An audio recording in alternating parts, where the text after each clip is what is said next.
Good day. This is the morning meeting. Welcome. Thank you for joining. Sean Dan and I are here to guide you through the mysticies and magics of today on the schedule after a big, busy weekend that included the Army-Navy game, or is now known the Navy-Army game. Welcome, gentlemen. Sean, how was the game? It was awesome. Obviously Navy won, which made it great. It was just a lot of good people, a lot of good conversation. It's just there's something about that game that makes you proud to be an American. And then of course Navy won, which made it even better. Did you get FaceTime with the most powerful man in the world, Elon Musk? No, it's funny. So when we went into, I've been with him twice, not with him, but with Trump.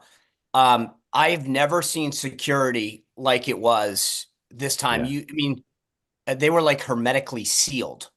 Um, it was unreal what the difference is between 2016, 2019, and now. And frankly, even Mar-a-Lago, when I went down there, I think I mentioned this a few weeks back, the level of security since the assassination attempt Yeah. has been unbelievable. By the way, lunch with Belichick, awesome. Bill Belichick and 6 Medal of Honor recipients, not a bad lunch. Yeah. No one can blame the service for overcorrecting, but they have really gone in a massive direction. Every time I'm anywhere near a protectee now, you can see it's quite intense. Right. Dan, any football in your weekend that you want to tell us about or anything else? No, no. Just as a sports fan, though, it is on my bucket list to attend the Army Navy game one day. I have been to West Well, Point, though, for a game when the cadets march in, and that's pretty awesome. yeah, Navy's going to a home game at either stadium is phenomenal. Yep. Next year's going to be in Baltimore for the game. That's what made it really cool this year because it was it's technically in Maryland, but it was just everybody in the DC area went that is from a military background, and it was the woman going up to the suite level. I was talking to her for a while, and she said, she's like, I just met Russell Brand. I met the chairman of the Joint Chiefs. And she's listening to it. She goes, I've been working here 20 years. I've never met so many people in my life. All right, everybody, welcome to the morning meeting. As I said, this program is, well, I wouldn't say unique. It's special. We Oh, are it's going to run unique. through. Okay, we're going to run through what's going on today, then kick it around. If you're watching on YouTube, excited to have you here. Not excited for you to pollute the chat. So peace, love, and understanding is what we're all about here, trying to create a sense of community in America around the morning meeting and other two-way programming. So thank you for joining. And if you're thinking putting crap in the chat, don't. And if you're here on the two-way platform, amazing. Please raise your hand to be part of the conversation. We like returning heroes. We also like new people. So if you've never been part of the conversation, regardless of what your political orientation is, please raise your hand and get in the conversation. In a moment, we will come to you after I run through the day, and then these two gentlemen explain it all. President Biden at the White House, 10 o'clock, receives his intelligence briefing. 12:15, he attends an event with the acting Secretary of Labor, Julie Su, honoring the nation's labor history. She's been acting secretary for quite some time, Julie Su. And then he hosts a Actually, Hanukkah. by the way, total side note, there's an anomaly for the Labor Department with Correct. respect to, yeah. So it's She can be interesting there. little political Yes, trip. correct. All right. 7:45, the president hosts a Hanukkah reception. Jill Biden and Doug Emhoff attend. The vice president of the United States, who we'll discuss on today's episode, she'll be in Washington, D.C., where she will receive briefings and conduct internal meetings with staff. These meetings will be, you guessed it, close press. The First Lady is doing a virtual thank you event for educators with the two major teachers unions at 6:30, and then she's part of that Hanukkah reception at 7:45. Donald Trump is delivering remarks this morning at some time, not sure when, with the CEO of SoftBank about SoftBank investment in the U.S. Expect a lot more events like this.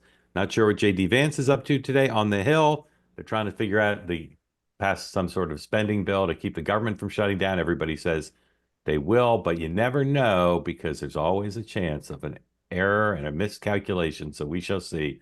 But they're supposed to finish that by the weekend. Meantime, courtesy calls for Mr. Kennedy and Tulsi Gabbard, mostly with Republican members of the Senate. Pete Hegseth, no courtesy calls today. We're told he's doing murder boards. Dan, what are murder boards? Murder boards where you sit at a conference table and people try to rough you up with questions, see if they can get you to lose your cool. ask as probing, whether it's personal or professional or substantive questions as possible, and kind of, prepare you for the worst and hope for the best. Sean, what's the best murder board story you got? I don't know that it's the best, but during 2016, we were going through actually the best one is when we had Neil Gorsuch over in the old executive office building, and they pushed him to a limit. I mean, that's the goal, is to throw somebody somebody streaks through, not naked, of course, but through the event, holding a banner up. The idea is to get the nominee familiar with those kind of utterances that can happen. And it was just funny how, you really watch how this can get under somebody's skin. I'll leave it at that. But yeah. So one thing you want to practice is unexpectedly you throw a pie in the face of the nominee, and the nominee goes like this. Boysenberry. That's how you finesse that. All right. So let's talk about the day here. Something happened over the weekend, but I want to project forward of the implications. ABC News giving $15 million to the library of Donald Trump, nice of them. Paying the lawyers' fees because George Stephanopoulos said something about Donald Trump that wasn't true. Most people are surprised. You don't normally see this kind of settlement. Sean, what are the implications of this settlement for ABC, for Trump administration, and for the media? I think for Team Trump, it's excellent, right? I mean, it's a scalp. I remember when everybody remembers Anthony Scaramucci. One of the reasons that he came on as big as he did on the president's radar was he sued CNN, and they had to issue a formal apology.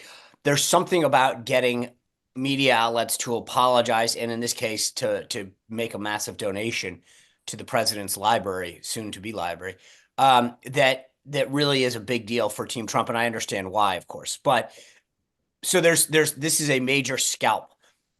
Second, I think there's broader implications for the media because you are seeing, and I think you will see more lawsuits going on. It started, you saw a lot with Smartmatic and Dominion going after some of the conservative news things. And then the thing that I find fascinating about this, Mark, is that there's always been this very high bar for public figures. The New York Times decision that the court came out with. And it's clearly now starting to hit a level where when you talk to a lawyer and you're a public figure and you say, this guy just maligned me, and they go, well, we got to prove intent, and you got to do this, and we're going to have to go through discovery, and this is going to cost you a ton, and you go, forget it then. So you're starting to see I think you're going to see more people say, look, we can win, and they'll settle or whatever, because the key in all of this, in my opinion, is the discovery process. So they're going to go through your emails, your texts, your records, and say, oh, see, look, you said that Dan Turrentine was a really bad person and whatever, and now we're going to use that. Or maybe even Dan said, in the middle of this, oh, the bosses are horrible people, and the network doesn't want that to get out. So they'll settle sometimes for a variety of reasons, but I think you're going to see a lot more of this coming in the next few years. Dan, is this decision by ABC good for America, bad for America?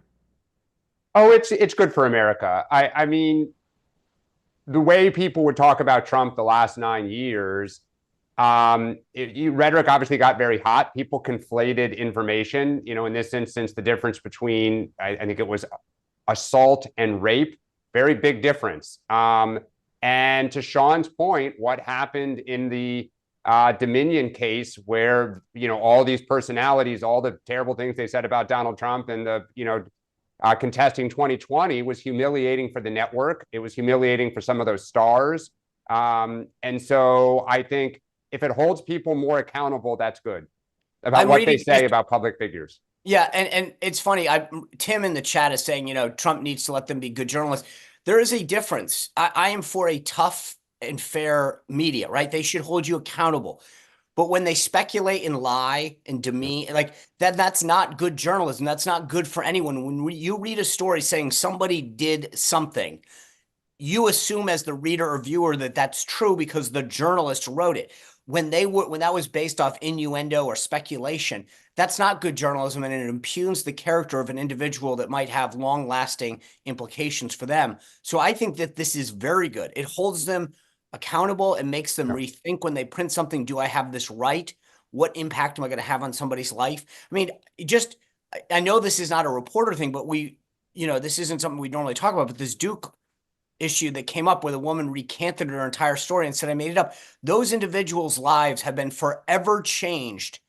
And I know that the media isn't necessarily, but like when you make allegations against somebody, they're forever tarred, especially in the internet age when you can't just undo it. So I think that the idea that we're going to keep the media, that they have to think in the back of their mind, am I right on this, is a good thing. The only thing I'd amend to that is I'd like them to think about it on the front of their mind, not the back of their mind. Fair enough. This You can't understate that, Mark. You cannot understate it. This is a corrective to not just about Donald Trump, but a willingness to level accusations using the power of their platform that are false. And the only thing about this case that's a little bit troubling to me is I think he just misspeaking repeatedly. I think he just got in his head that those were the facts.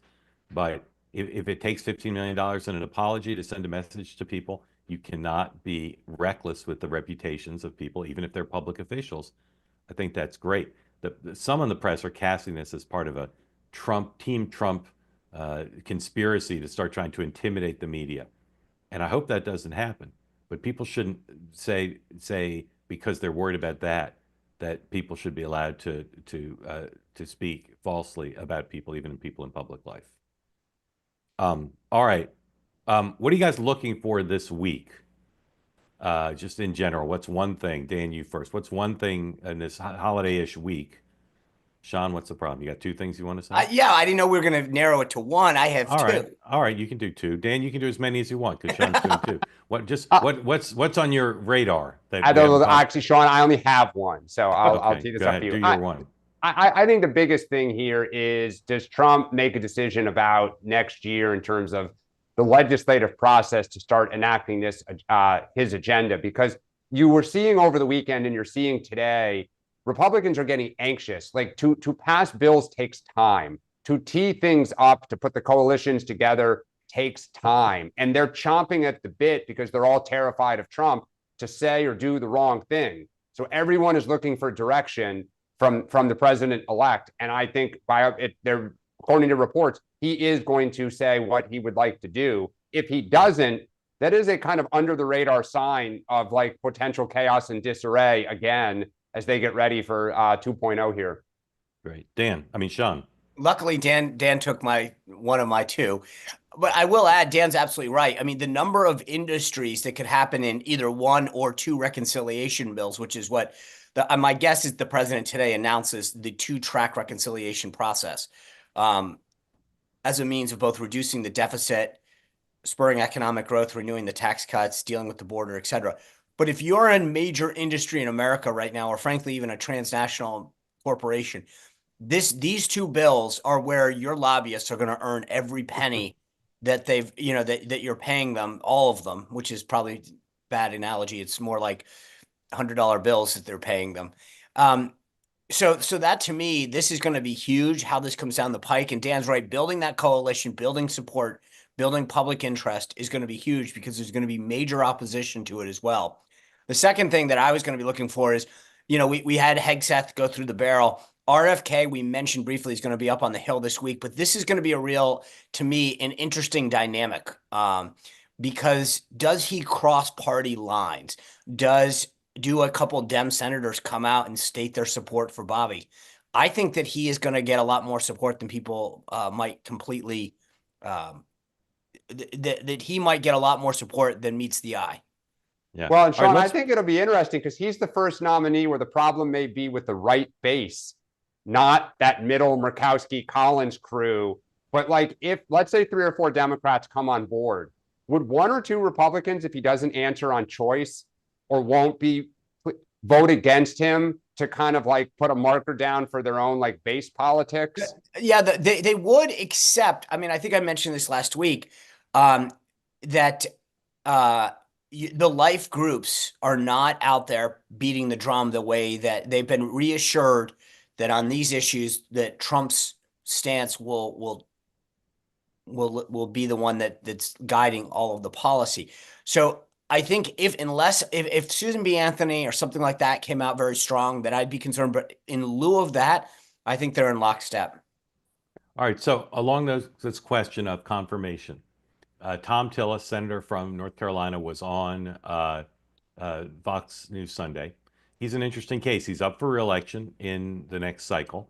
It's a kind of state where, in theory, he's susceptible to a primary challenge. He's had some votes in the past that MAGA hasn't liked, but he's also unafraid to do what he thinks is right, more than some, and thinks he can still win a primary even if he does some things that are against MAGA. So listen to what he said about outside efforts to intimidate Republican senators to keep them in line and not voting against Trump nominees. 101, please. Here's what I would tell them.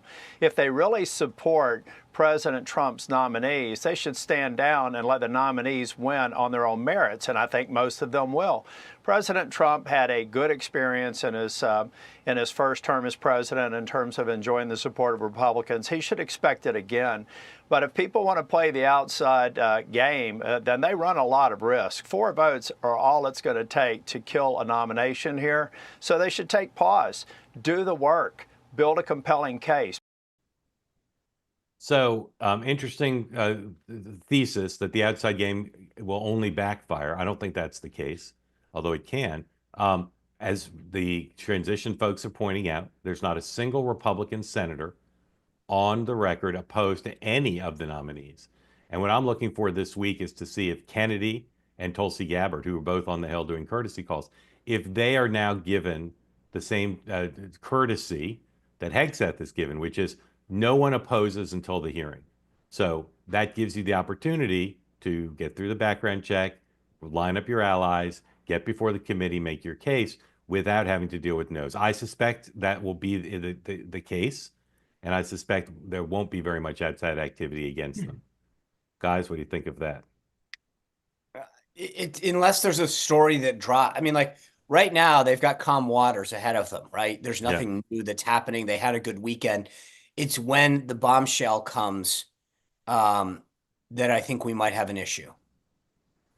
Dan? Yeah, I think the issue is, I think a lot of these senators felt pretty good when Matt Gaetz stepped down. And they're like, okay, we channeled privately our discomfort. He dropped. Trump didn't put up much of a fight. So, we have leverage here. We have some power. And I think Hegseth has reminded them, or the process with Hegseth is, you have no power. To your point, Mark, until somebody stands up and publicly says no, then I think this is all kind of like complaining. It's interesting he did it on Fox, of all places. But I think I actually would imagine there will be a Democrat come out for RFK in the not too distant future. And I think that'll just move the train right along. All right. Again, if you want to get in the conversation and you're here on the two-way platform, please, everyone who would like to get in, please raise your hand. What's happening in the lame duck session that you think offers some clues for 2025, if anything? Sean. So Senate's taking up the National Defense Authorization Act today. I mean, that's technically the lame duck session, but I think it should probably be fine going through. The spending bill to me is going to be a real insight into where we are in terms of who gets on board and who doesn't, because you're in this awkward balance right now of, do we want Trump to have to inherit a mess? Do we not? Do we suck it up? Do we fight the fight? Do we get sold a bill of goods that some of these things are going to get taken care of if we can just get through this phase? So I think the spending thing, that's my guess, is that it's spending and done. There's a lot of disappointment, by the way, that the Online Kids Act did not get passed. And the Speaker Johnson I mean, I've never seen a group of conservatives get behind something with a group of Democrats. I mean, this is hardcore conservatives, Marsha Blackburn, et cetera. You had even the outside groups get on board on this, and then Johnson torpedo it. It was kind of an odd dynamic to see all of these groups get on board. So I don't think that that's going to get resurrected during the lame duck, but I will say that that was an odd dynamic that happened. Dan. Yeah, I think the big thing here is when you start putting big bills together like this, you have to horse trade. And when you have like the Freedom Caucus and others who historically just cause problems. They like to get to know. It's like good for their brand. It's good to go on TV because you're like, we should have fought harder. We should have done more. They're weak. They cut deals. So when you think about next year, one of the reasons they don't want two reconciliation bills, that some want to put everything together, is what the lame duck is teaching us is Trump is going to have to use his capital to hold this thing together. Like when you have a 1-seat majority in the House, you have a 3 or 4-seat in the Senate, Trump is going to have to be the enforcer and the kind of the apparatus around him to keep everybody in line. The worry that Republicans have is by the summer of next year, does he still have maximum power? Does he start to bleed capital down to cut deals? And if you do, and you're having two different bills, that second one becomes a challenge. It's going to be weaker than it normally would be because he's starting to burn capital down. And so I think what you're seeing in trying to get this lame duck done is even now, Johnson and Thune are looking to Trump. What should we do? Like, will you help us keep everybody in line? And that is putting a lot of pressure on Trump when you think about next year, that this is all on him because everyone in his conference is fearful of him. Yeah, although again, it's an unusual situation because you say horse trading, it's all or nothing. There's no horse trading. Every Republican in the House and nearly everyone in the Senate will have to vote for whatever emerges or it won't pass. And well, so, but what it is a set of horse trades about what you include in it. To some extent, but in the end, it's all or nothing. It's not like, well, we'll give these 7, Northeastern Republicans a pass because they can't vote for it. Everybody's got to vote for it. Well, so whatever the package, it's different. I understand there still will be horse trading. There still will be negotiation. But what I'm saying is normally you're making a calculation. What do we include to get to the majority? That's not a calculation. We have to get to the majority because everybody has to vote for it. There's no margin of error. It's just different. Unless you're incentive, and unless you're from a competitive area and your priorities are not in there, and therefore you have a vested interest in not being you're going to go down either way, right? So you got to pick your poison. I mean, I'm just saying, like, I think it will be harder than just, hey, everyone has to be for. I mean, even Democrats had that with healthcare and everything else when they said the same argument. Everyone's got to be for this. We got to do this. Yeah. Keep an eye out, folks, for the SoftBank event because it looks like they're setting up. It may happen during our program. So we'll dip into that if it does. The CEO of SoftBank announcing that they're going to invest $100 billion in the next 4 years in the United States. All right. Vice President Harris, big story in CNN yesterday, Washington Post today about her future. Talk of running for governor of California, running for president again in 28. Can't really do both if you win the governor's race, or doing something else. I want to show you 2 paragraphs from the Washington Post story. 102 first, please. Both stories, I would say, were pretty bullish on Kamala Harris's prospects compared to what my sources say. Quote, she proved the skeptics wrong about her abilities as a political athlete, said Brian Fallon, a former Harris campaign spokesman. A very smart guy, Brian Fallon. Yep. He claims to believe that she proved her skeptics wrong. And then next paragraph, 103. Many aides and allies say that if Harris sought the presidency again, her candidacy would resemble 2024 far more than 2019. That's when she ran, lost the nomination before a vote was cast. The more centrist, confident Harris voters saw during the general election is more in line with her true self, they said. So this piece says she's not gotten very much criticism. That's true. Dan, more centrist and confident. Did you look at Kamala Harris as centrist and confident in this campaign? I looked at her as neither of those things. I think the problem, look, for Harris, her future is murky for 2 reasons. One is her brand. Okay, so they're arguing that, in fact, she's truly moderate. Candidates who have run 3 times and been successful, Ronald Reagan, let's say Donald Trump now, have been consistent with each of those campaigns, and the country has kind of come towards them, or in Trump's instance, kind of came back towards him. But there was never this, like, I was a liberal, then I was a moderate, like I've ping-ponged around. So she would have to attempt to kind of like, take 2, stamp out 2019, and spend an entire year in town halls and other things saying why that is not really who she is. And this is really, really who she believes that she is. The second thing is, from a mechanic standpoint, She did not raise $1.5 billion. The opponent of Donald Trump raised $1.5 billion, and it happened to be her. Both the grassroots was not, hopping up and down with excitement over Kamala Harris, and nor were major donors. Like, if anything, the major donors held their nose and would leave events and shake their head and call reporters and say, my God, she's so blah, she won't answer our questions, etc. When there was no alternative other than Trump, they kept writing checks. So I don't think she would have nearly the fundraising power that she had this first time, or this second time here.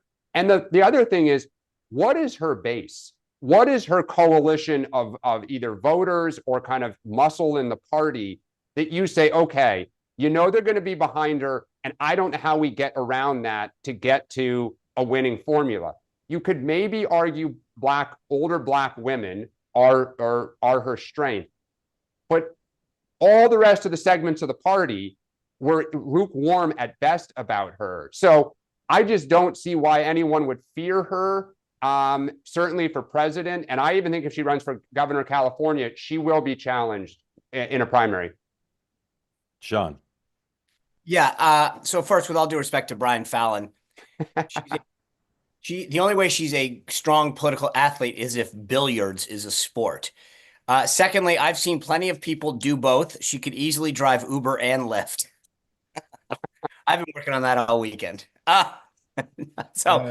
Look, I don't think that there's anybody that walked away impressed with her campaign internally. And if let me stop and ask you a question about that. Okay. The three of us, I think it's incumbent upon us to think anew and to be open to the notion that maybe we're too harsh in our appraisal, even though it's the appraisal of nearly everyone I know. How is it that CNN and the Washington Post write stories that say she's largely escaped responsibility, she's got in late, it was all the environment? Like, why are those news organizations still contributing to the mythology that she was a good candidate? I'm asking, I'm serious. Do you guys have any idea? Like, why would they do that? It's funny. I read Cleve Woodson. Is that it? Cleve Woodson story in the Post. He didn't write the Kamala story. I think he wrote something else. The Kamala, he wrote like a Biden story, I think. Right. The Kamala story was written by Maeve Reston and Ashley Parker. I mean, I think part of it is what's in it? What's in it for a report? I'm asking seriously. The only thing is that they have to admit they were wrong, right? So the reporters that bought into it, the Ashley Parkers and everyone else from the Washington Post, the New York Times, at some point they have to say, I was wrong. I touted her prowess. I said their campaign ground game was excellent. I said that Trump sucked. And so to write a story that says she was bad is in direct contradiction to what I wrote earlier this campaign. And I think that it's a hard hill to climb if you're one of them.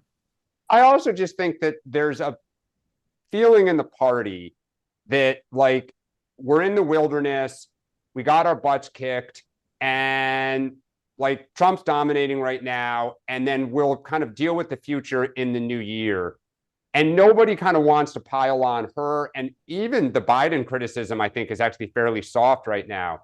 I think, though, that in about 3 or 4 months, those who are thinking of 2028, if she's still circling around, the knives will come out. And I think you will see stories that are, handed to news organizations where people will go on background, if not on the record, and they will start systematically trying to take her down. And I think so right now, if you're a reporter, you got to get people to be willing to either go on the record or enough people on background to trash her. And I just get the sense nobody wants to do that. They just don't have the stomach to do it right now. Why do I hear from so many people who Oh, so do I. Well, I know, but I mean, why can't these reporters find those people? Not to gratuitously trash her, but I mean, these stories are so unrepresentative of what I believe the reality is of how she's perceived by donors. And so, for instance, Dan, you said if she runs for governor, she'll be challenged. Those stories basically say the field will be cleared for her. Totally. No, I think look, I hear from a lot of people, including folks on that campaign who, I've talked about this before. I took a lot of heat the last year, who have now said, yeah, you were right. And, But I just find it confusing that people would spend the time to write a big story about whether Kamala Harris and just have the stuff in it that just, I don't know. I find it confusing. All Well, and right. I can also say, look, we mock a little bit of like, she's doing lots of meetings and private events and nothing is public. She is holding a ton of private meetings and celebrate and thank you events almost daily here. And I know people who have been there and have talked to her, and she makes remarks at these events, and she hangs around the rope line with Doug Emhoff, and they talk for a while. And she's definitely saying, like, I'm trying to figure out what to do. And Yeah. but she still speaks in platitudes and still speaks in just this kind of hopey, aspirational, and a lot of these, not a lot, some of these people leave just shaking their heads still. Yeah. All right. Brent Buchanan's here. He's here for two reasons. One is he has not spilled a drop of hot chocolate on that clean white shirt, which is very impressive. And two, he's got data. Brent, tell folks who you are, where you and what your data is, and then just start spewing it out. And thank you for making time to join us. Yeah, good to be with everyone this morning. So Brent Buchanan, I founded a firm called Signal. We're a private Republican polling firm, though you may have seen some of our numbers out there. And when people think of polling, usually there's negative associations with that. And I just want to separate ourselves from those pollsters because those pollsters have zero profit motive. And if we were constantly wrong like they were, we would never get hired again. And so for those of you who are not involved in kind of the campaign industry or haven't seen under the hood, there are dozens of us on both sides of the aisle that work with campaigns and help them understand what's going on, how do we get here, where do we want to go, how do we get there, what messages are going to work, who we're going to target, how is progress going against those. That's really what pollsters do. And when you see pollsters that just put out public numbers for a 10-question poll every couple of weeks, those are not really pollsters. And so they give us a bad name. We actually start every invitation to our poll as this is not for a media organization, so that we can actually build trust with the person taking our survey. And so we go in the field every month to put out some public information, just to give us something to talk about and to help share another side of multiple issues that really against what public pollsters are doing. And so our poll that came out actually is going to be released today, hasn't even been sent out. You guys are some of the first to hear it, is the fact that Donald Trump has really pulled up down ballot Republicans even further than he did in the 24 election. And what I mean by that is the number of people and the type of people who are going to vote in the 26 election, and yes, I'm already turning us to the 26 election, is a different universe of individuals than those who vote in presidential elections. And because of something called the diploma divide, which is if you are college educated, you're now essentially a Democrat. And if you're not, you're now essentially Republican. And 30 years ago, that was the inverse. That would actually harm Republicans going into new midterms. And so this interesting data right on the heels of Donald Trump's and a Republican trifecta victory actually shows that Republicans down ballot, mainly congressional Republicans, are actually doing 2 points better than they ended up at the end of the 24 election. And I just find this fascinating because I think it flies in the face of this. Republicans are going to lose special elections. They're going to do poor in the midterms because they're now the party of the working class. And Donald Trump is just a really unique individual that is beginning to transform the Republican Party, because I think up until this point, it has only been about Trump for a lot of these voters. And it's beginning to transfer to other Republicans and not just Donald Trump now that this is his last term. And another interesting point is as we look at kind of turning back to the 24 election, and these questions were Sean's idea, so I cannot take credit for this. And it was asking voters who they thought of a list of Republican influencers really impacted the election for Donald Trump, and then vice versa, who do they think Democrats influencers affected the election. What was really interesting about this, I think just on the broad brushstrokes, are the fact that 55% of voters thought that no Democrat influencers made any impact for Kamala Harris and the Democrats. And we had people named like Taylor Swift, and we had Oprah and Beyonce and LeBron James, and like all these people who were coming out in culture and saying that were for Kamala Harris. And then you had 55% say, I don't really think any of those folks generated support for Kamala Harris. And one way to really read into that is the fact that voters don't really like being told what to do, especially when it sounds like you're dumb, I have to tell you what to do. And that kind of, in my mind, was the whole Democratic campaign is like, if you knew enough, like if you were as smart as us, you would be with Kamala Harris. But obviously you're not smart enough. And so we've got to fix that for you. And we're going to put these people that are well respected in entertainment, and they're going to tell you how to fix all of this. And you can be smart enough to vote for Kamala Harris. And then you flip over to the Republican side, and you have 47% say Elon Musk was the #1 factor in driving support for Trump during the presidential election, followed by Joe Rogan and RFK Jr., both tied at 22%. And if you would have said, even 2 years ago, that those would be the three names that drove the election for Donald Trump, you would think you were on something, because those three people weren't Republicans. They weren't talking about Republicans. They weren't thinking, if anything, they were against Republicans 2 years ago. And so when you then combine that with what actually drove the election, we did an exit poll, 9,000 interviews on election day, and of people who had actually voted. And one of the most interesting things is that white voters as a whole just didn't move. College-educated white voters moved further left, non-college moved a little bit further right, but it basically kind of kept white voters leveled out. If anything, you could almost say that white voters moved a hair towards Kamala Harris. And it was the non-white vote that drove all the movement for Donald Trump in 24 compared to 2020. Well, why is that the case? Look at who these influencers are. These people are influencers online. Joe Rogan on podcasts.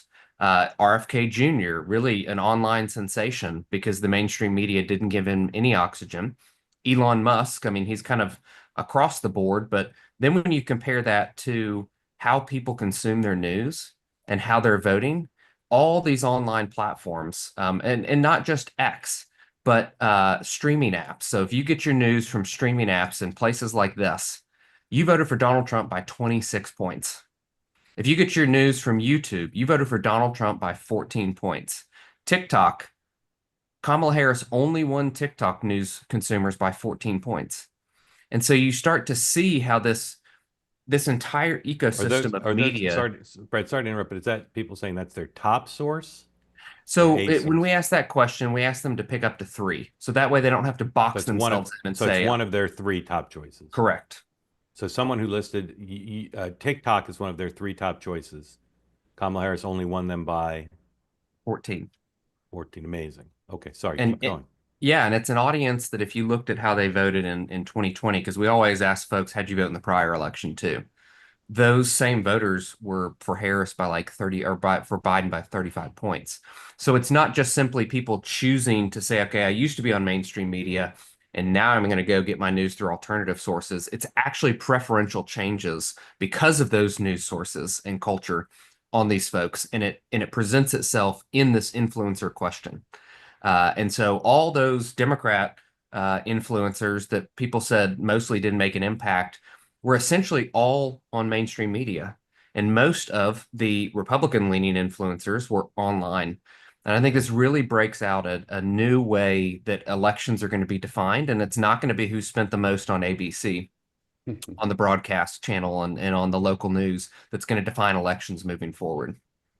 Right, fascinating. Sean, go ahead. Really great stuff. No. I'll defer to Dan. I think that's going to be a consultant's worst nightmare. What you just said, because they don't get the same cut off the bottom. Some consultants, other consultants will. That's right. Good point.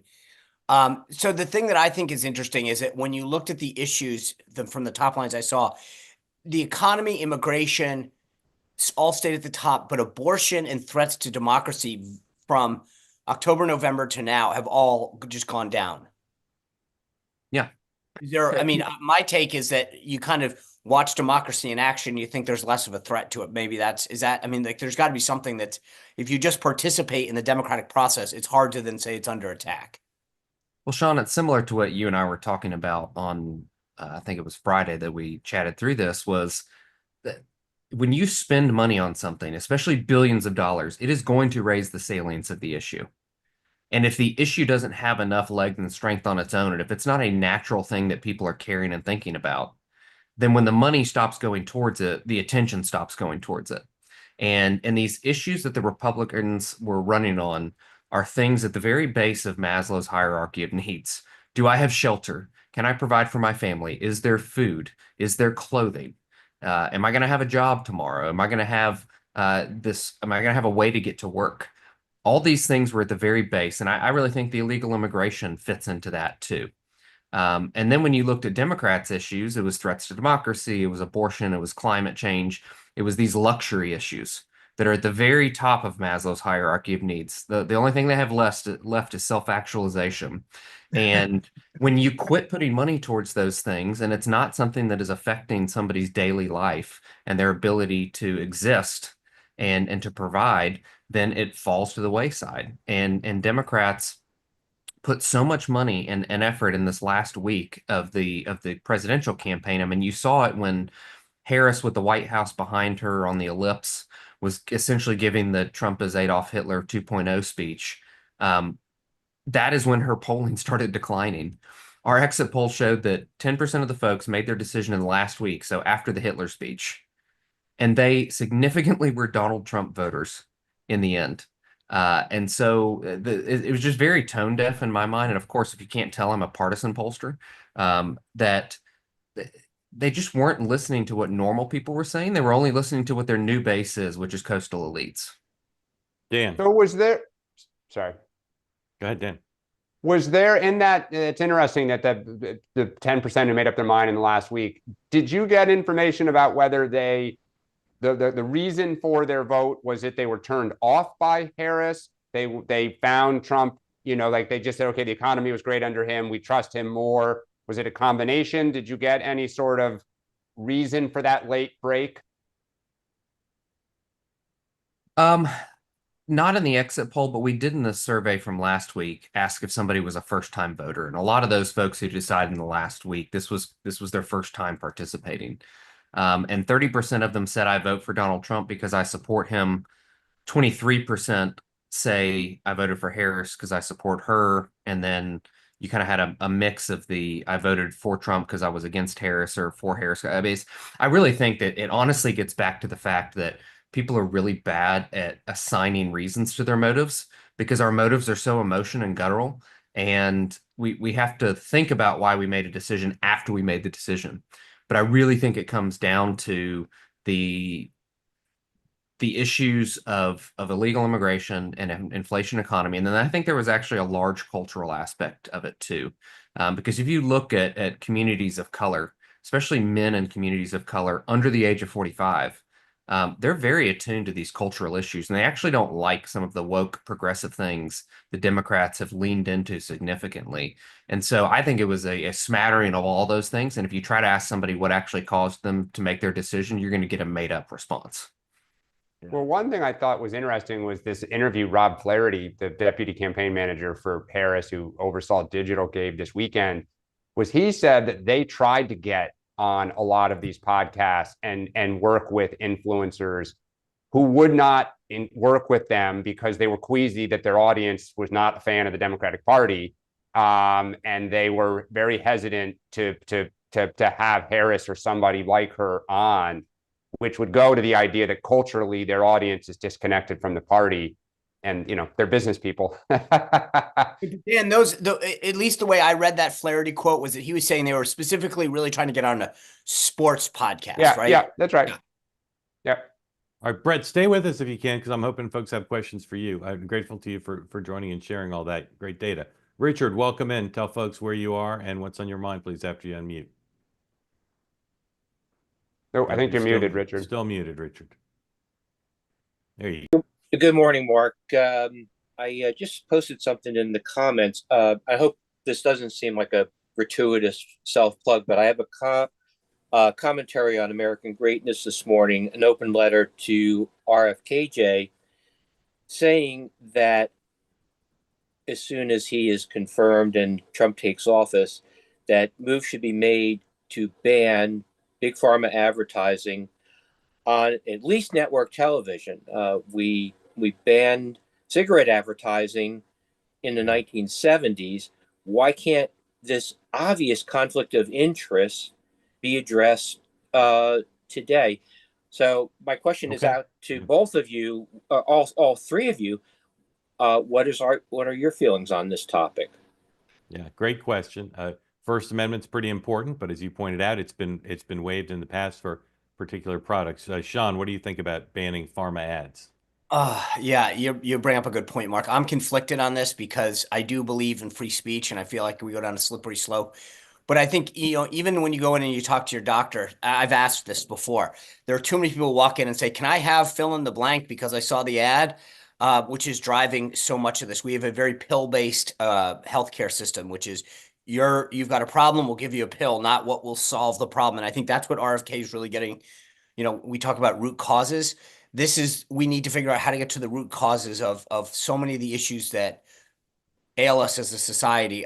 So I'm not opposed to it because I think right now they've gone to the extreme. But I will tell you, the thing that's fascinating is watch Politico Playbook, watch Axios, look at who sponsors so many of these events, so many of these newsletters.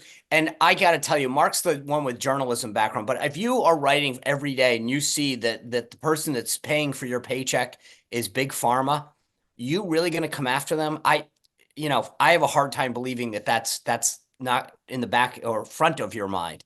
Thank you, Mark. And, Can't so I understate. just got to believe that this is going to be a big fight because they make too much money off of these ads these days. Dan, what do you think?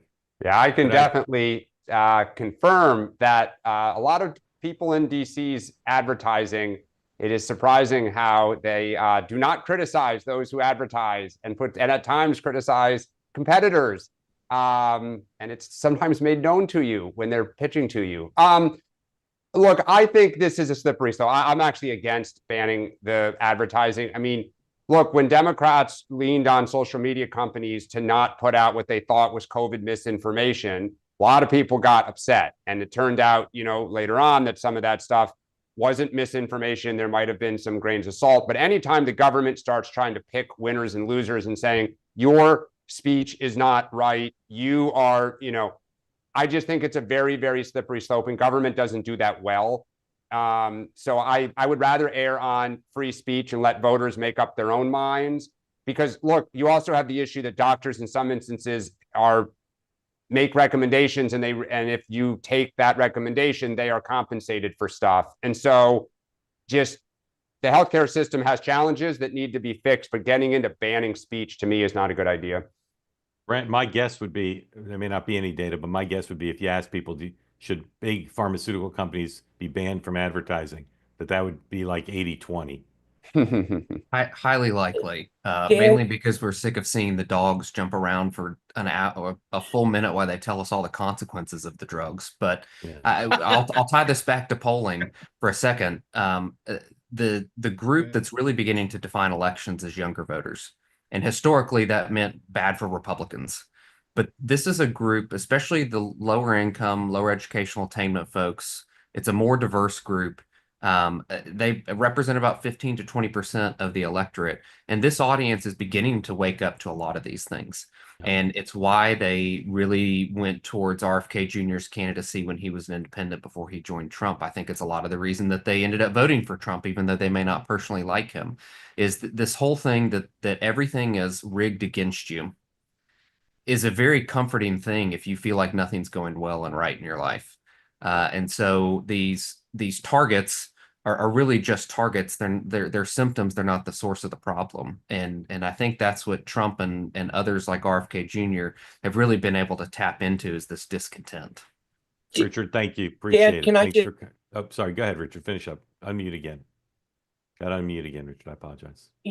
Usually I'm a First Amendment absolutist, so I would normally agree with you. But this has become such an issue in that now Ozempic, as an example, is used as a weight loss drug. That's the good side effect of it. And that, to me, we need to look at that more carefully than we are right now. Your thought? It just not every ill in our society, I think, is best solved by banning speech. In fact, I think very few things are. And these drugs, most of So these drugs are FDA approved, so they obviously are seen to have some societal benefit. That's different than cigarettes. I think the problem is, Mark, I'm with you. My default is free speech. The problem is that you also have drug companies that get basically immunity from lawsuits, right? So you can't have it both ways. They kind of want the best of everything. So my point is kind of like the beginning of this discussion with the media, where you've got to have some degree of accountability. If they want to advertise, then you got to be able to sue them, right? Yep. So they've got the perfect storm of everything right now. They can advertise, they can't be sued. There's no accountability. They get pipelines into the federal government. I mean, you can't get it all. And that's where I find I'm willing to make some things. It says, great, you want to be able to advertise till the days come home, then fine, give up your immunity, allow people to sue you when you do bad things. And also, I mean, like the more that you go down the trail, you've seen, without getting, I don't want to go down this rabbit hole now, but I will just say that when you start realizing what happens when a drug gets put on the federal schedule, right, which is Medicare, Medicaid, and what that does, why these drugs want to be on there, because then the federal government is subsidizing a drug like Wegovy, which is the weight loss equivalent from Novo Nordisk, of Ozempic. They want that because now the federal government is going to subsidize to the tune of billions of dollars. So this is all a game to get people on to get drugs on the federal schedule. And let's also be clear, though, that, with Ozempic, there are millions of people whose lives are materially better. The healthcare costs of obesity are coming down. I hear you that was not the intent of Ozempic, that to be a weight loss drug, but there are millions of people who are having material impacts to their life who will live longer because somebody experimented with this as a weight loss drug and it turned out to work. I'll also just say, as a side note, if Trump wants to win blue cities, he would not ban Ozempic. There'd be a riot here in New York City. I'm making. Well, it's funny. Just two side notes. One is there was big discussion prior to the 2020 about going after vaping, specifically menthol, whatever. The campaign came back with data and said, hey, you go after this, you're going to get crushed. So Dan's right. You always have to think about who it's going to affect. Unfortunately, politics matter. The one thing I will say, and I'll just end on this, is that I'm with Dan. Like, the problem right now with our healthcare system is, until you get type 2 diabetes, we won't give you a drug. The second you get type 2 diabetes, we'll give you Wegovy or Ozempic to get it back down. So you have to get sick to get help. We're not addressing the underlying causes. Why are you overweight? What's driving you to get type 2 diabetes? If all you're doing is giving someone a pill and saying, keep eating the way you are, which is why people are losing muscle mass, not fat, then you end up creating a masking of the system, which is, yes, you might not be as fat anymore, but you're still going to get type 2 diabetes. So we need to address healthcare, to use the Kamala phrase, at its root cause, which is, why is there a nutrition problem? Why are we not getting healthier? Yeah. Richard, thank you for the great topic. Thank you. Appreciate it. David, welcome, and tell folks where you are, what's on your mind, please. Oregon, and I finally got around to looking at that podcast from New York Times, the look back at the election the other day, and I've had some thoughts on this. I want to hear what you guys think. I think Hillary, going all the way back to 2016, Hillary, and then again in 2024, Harris were uniquely bad candidates, I thought. I mean, I think it was horrible. So I think Biden being not running in 2016 could have possibly, I think he would have beat Trump in 2016. That would have changed the whole dynamic. But having them push out, Dean, this last time, no, not the last time, in 20, but they've been pushed. No, Sanders, and then it just seems like you watch the debates and the Republicans had 13 guys up there, 10. It was ridiculous. It was embarrassing, and I'm a Republican. It was embarrassing to watch all those people, but it really thinned the herd and had some buy-in from the electorate. And looking back, it just looks like, maybe Obama, I'm guessing Obama forced Biden to the sidelines in 2016. Do you guys, is that what happened? Yeah, I imagine he made that deal in 12. He did. Well, a little later, but yeah. So, but that's my thoughts on that. I was surprised Major Garrett, Jonathan Carl, and even Van Jones seemed like they were coming around to like actually speaking what like some truth to what they're seeing, what everybody's saying. But it does seem like the people, the paid advocates, still aren't coming around to what is actually happening in their party. David, all really interesting. Do you have a question you want to ask? No, I just wanted you to speak on that. And okay, Dan. Yeah, I mean, I also think the Obamas didn't just push out Biden in 16. The Clintons, I think, also made it known that if he got in, there was going to be fair game on a lot of things. And between the two of them, he decided not to run. Look, I think if you go back now for the last couple of election cycles, Clinton, even Biden in 20 and Harris in 24, they didn't the only animating like principle really was like a hatred of Trump. I mean, Hillary just wanted to be president because I think she thought it was her turn, and she had like 90 policy proposals that were sliced and diced and cut, and like all these little tactical segments that she thought was going to get her a coalition to get elected. I think, you know, obviously Biden, why he ran is well known, but I think the party is lacking an agenda. It doesn't really know why it wants power these days and what it really wants to accomplish.